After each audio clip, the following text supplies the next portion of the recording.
Que no es tan difícil decir que no, ¿a que no? Me imagino que ahora mismo estarás pensando, hombre, a veces sí que cuesta un poquito. Mira, no es que cueste o no cueste, sino simplemente que no nos han enseñado. Y podrás decir ahora mismo, pues hombre, decir que no es sencillo, ¿no? Te digo no, no, no, no. Desde pequeñito no nos enseñan a decir que no. De hecho, te voy a poner un pequeño ejemplo. A veces te acerca una persona mayor, tu abuelo, tu tío, y entonces tus padres te dicen, da un beso al abuelo, y tú dices que no, que no, que no. Y entonces empiezas a patalear, venga, te he dicho que des un beso al abuelo.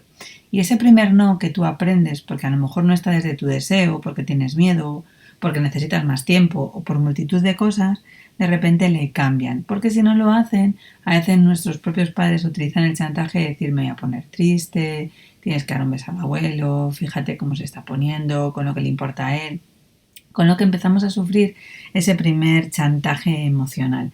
Entonces, es verdad que la palabra no solo tiene dos letras y parece muy sencillo, pero a veces nos cuesta mucho. ¿Y sabes por qué nos cuesta? Porque tenemos miedo a no cumplir las expectativas de la persona que tenemos enfrente, la que tenemos delante de nosotros. Y esa es la que más nos cuesta. Bueno, a lo largo de estas 3 lecciones sobre el aprendizaje del no, lo que vamos a hacer es no solo aprender nosotros a decir que no, sino a poder enseñar a otros, a poder enseñar a adolescentes, a poder enseñar a nuestra propia pareja, a poder enseñar a todas aquellas personas que nos importen. Porque si empiezas a ser hoy una nueva labor, un nuevo trabajo dentro de tu currículum y empiezas a hacer de detective, te darás cuenta y observarás que hay muchísima gente que le cuesta muchísimo decir que no. Y sobre todo cuando tenemos la autoestima un poquito más bajita, un nivel un poco más de la cuenta, por miedo a qué es lo que van a pensar en esos momentos los demás. Dice Adler que al fin y al cabo es un psicólogo que es contemporáneo de Freud, viene a contarnos que al final nos movemos en muchas ocasiones por ese complejo de inferioridad que nosotros tenemos. De hecho, él dice que tenemos un sentido de inferioridad que es bueno y positivo para que le tengamos todos, es decir, es un sentimiento que nos permite conseguir avanzar. Te pongo un ejemplo. Por ejemplo, tú quieres conseguir viajar a Inglaterra y dices, bueno, pero ¿cómo voy a viajar a Inglaterra si no sé hablar inglés? Vale, pues ese sentido de inferioridad lo que hace es que vayas a una academia, que busques un profesor particular, que empieces a aprender un idioma para que tú puedas viajar al extranjero. Pero a veces ese sentimiento de inferioridad lo que hace es que se transforma en un complejo de inferioridad y lo que te hace es totalmente bloquearte. Y entonces en ese bloqueo te paraliza y no te permite conseguir dar un paso al frente, ¿vale? Y cuando nos bloqueamos de esa manera, al final nos bloqueamos no por lo que nosotros queramos o no queramos, sino por ese miedo de juicio de valor que tenemos a la persona de enfrente. De hecho, piénsalo en un momento. ¿Sabes qué es lo que te ha paralizado? ¿Qué es lo que te ha bloqueado hasta ahora cuando hay algo que no has querido?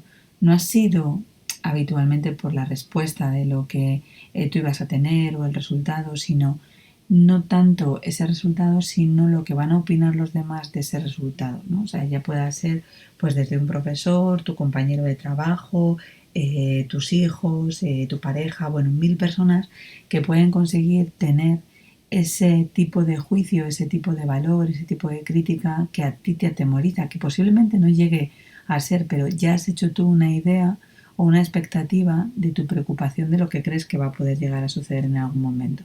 Entonces tenemos tantísimo miedo a no poder gustar a los otros que eso nos llega a paralizar, nos hace que entremos en un complejo de inferioridad que no nos permite salir de esa zona de confort. Pero claro, te traigo algo que yo me imagino que ya sabes, pero por si acaso si no te lo recuerdo, no podemos gustar a todo el mundo.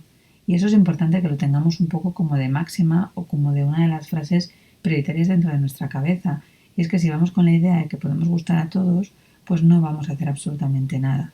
De hecho, a veces buscamos tanto que las cosas salgan a la perfección que no van a resultar. Y de hecho hay una frase, yo suelo decir que es muchísimo mejor hecho que perfecto, porque cuando una vez que lo tienes ya puedes plantearte en que has cometido algún tipo de error para hacer un aprendizaje y no valorado como un proceso de fracaso, de tirar la toalla, no todo lo contrario, sino en un proceso de vamos a ver qué es lo que aprendemos a partir de ahora, ¿no? Y yo creo que eso nos viene bien a nosotros a la cabeza y sobre todo porque cuando nosotros vamos en la máxima de que no podemos gustar a todo el mundo, tenemos que plantearnos entonces a quién tenemos que gustar. Y si te planteas a quién tienes que gustar, yo creo que solo hay una respuesta y que es probable que la conozcas. Y es que a la única persona que tienes que conseguir gustar es la persona que se pone delante del espejo. Sí, tú, simplemente tú. Porque si tú te gustas a ti mismo y te aceptas tal y como eres y te quieres de esa manera sin reprocharte absolutamente nada, va a ser muchísimo más sencillo que los demás te acepten, que gustes a los demás y que los demás puedan quererte. Pero si no empezamos por el mismo, ¿cómo vamos a poder vender? Imagínate que vas por la calle y lo que vas planteando es no valgo, no sirvo para nada, es que no gusto a nadie. Tu actitud, tu cambio es una creencia sumamente limitante. Vas a empezar a sentir así, vas a sentir que es que no vales para nada, vas al final a actuar como que no vales para nada y te habrá pasado más de una ocasión. El resultado al final era el que tú habías imaginado inicialmente, ¿no? Aquella premonición que tú habías utilizado de que eso iba a funcionar de esa manera. Y al final el resultado ha sido totalmente nefasto. En cambio, cuando nosotros vamos en ese tipo de creencia y lo que hacemos es cambiar ese chip y nos planteamos todo lo positivo que nosotros tenemos y cómo podemos potenciar nuestras fortalezas, pues nos hace sentirnos de una manera totalmente distinta y esa nos hace hacer un cambio de acción totalmente diferente y que el resultado sea totalmente distinto a los demás. Es decir, la primera máxima es que no podemos gustar a todo el mundo, la segunda máxima es que a los primeros que tenemos que gustarnos es a nosotros mismos. Y si empezamos de esa manera, vamos a ver que vamos a tener bastantes menos miedos de los que puedan llegar a conseguir paralizarnos, ¿no? A que nosotros no demos un paso al frente por ese tipo de juicio de crítica. Y a lo mejor alguien te puede decir en ese momento, bueno tío, es que pareces tonto. Bueno, pues ante la situación, en vez de con nosotros ponernos nefastos y decir, hombre, ¿cómo no voy a decir nada, Rosa? Fíjate, es que me está insultando, es que me está haciendo sentirme mal. Bueno, pues ante esa jugada, lo más fácil que podemos decir es utilizar lo que yo llamo las palabritas mágicas. Imagínate, sé que las repetiré a lo largo a lo mejor de todas estas lecciones en más de una ocasión, porque creo que aquello que vimos por primera vez puede gustarnos, cuando lo escuchamos varias veces terminamos aprendiéndolo, pero solo va a ser efectivo si nosotros lo llevamos a cabo. Entonces, incluso escríbetela en un papel. Coge ahora un boli, coge un papel y escribe la frase que diré ahora muy despacio. Luego repítela tú en varias veces, léela. Incluso cuando te pongas delante de espejo, léela varias veces hasta que te la sepas de memoria. Vais a ver que es sencilla, o sea, es que tampoco lleva más. Pero imagínate que te dice, mira, ¿sabes lo que te digo? Que es que me pareces idiota. Y tú ante ese momento, en vez de hacer un silencio, irte, huir, enfadarte, vas a hacer lo siguiente. Le vas a mirar a los ojos y le vas a decir, muchas gracias por tus palabras. Sé que lo haces porque me quieres. No obstante, lo pensaré, lo reflexionaré y haré lo que considere más oportuno.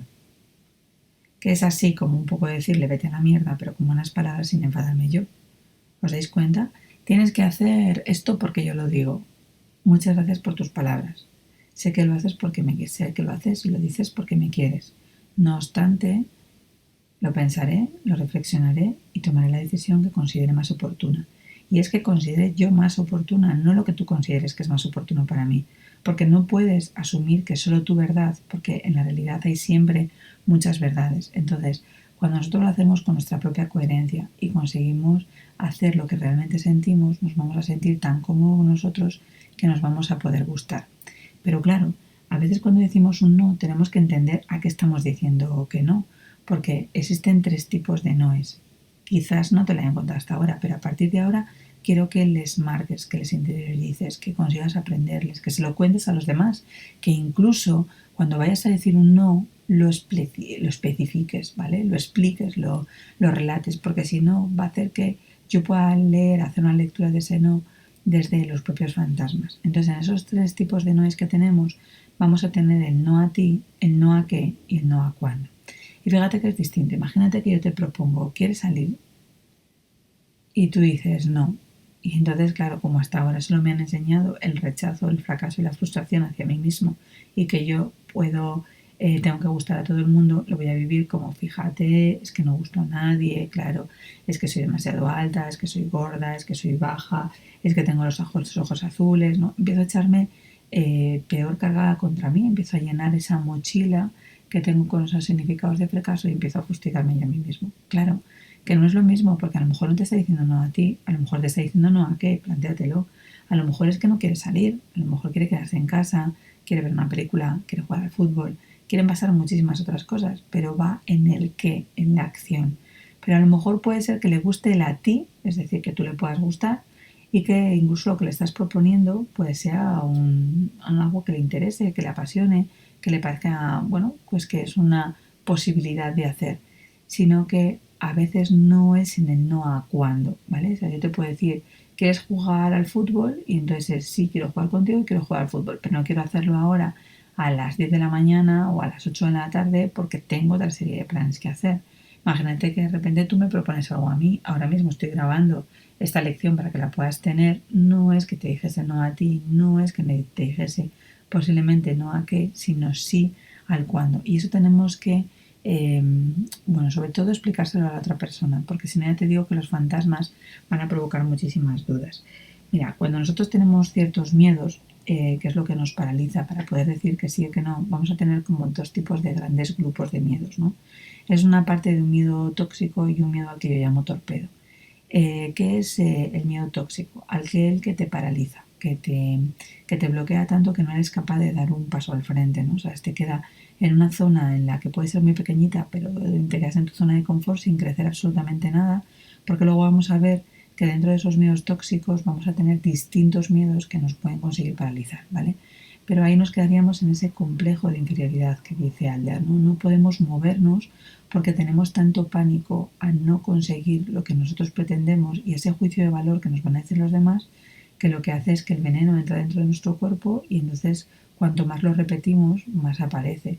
De hecho, no se nos puede olvidar que el cerebro es un gran hijo de puta en el que te va a conseguir convencer de lo que es verdad y de lo que no ha sido verdad, pero que tú lo has pensado muchas veces. No consigue hacer una diferenciación en lo que es verdadero y en lo que es imaginativo, ¿no? Entonces, en esa parte de poder hacer ese tipo de control, si tú te dices muchas veces que no vas a poder o que no vas a poder llegar o que hay otras personas que te están juzgando y se están riendo de ti, al final esa realidad termina siendo esa imaginación o esas palabras, esa paranoia, llámalo X, termina siendo una realidad tuya propia, ¿vale?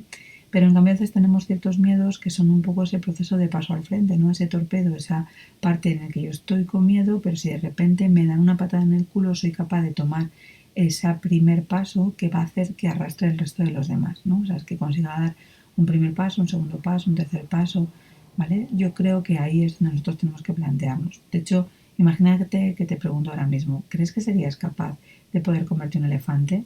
Y seguramente ahora mismo estás en tu cabeza y clic, clac, clic, clac, clic, clac, y vas a decir, ¿tendrá trampa esta pregunta? Bueno, la mayoría de la gente te diría que no, porque ve algo tan sumamente grande, ve el final, que lo que hace es que paraliza, entonces no se ve capacitado para ello.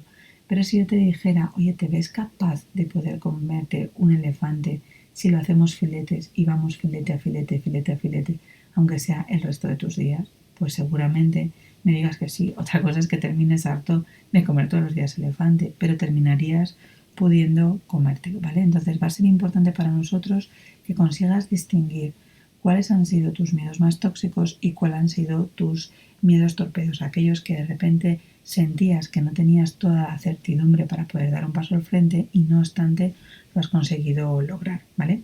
¿Qué es lo que quiero que te plantees ahora mismo? Bueno, coge boli y papel, que le debes de tener ahí a mano, y empieza a pensar y luego escribe, aunque tengas que paralizar ahora mismo, pongas en pause esta charla, empieza a escribir todas aquellas situaciones que has tenido o que tienes actualmente sobre algo que te ha dado miedo, ¿no? Y algo que te ha dado miedo, pero has visto la situación de incluso con miedo he salido hacia adelante, o el miedo me paralizó y todavía no he sido capaz de poder hacerlo, o he perdido oportunidades simplemente por ese miedo que ha sido tóxico y totalmente bloqueante.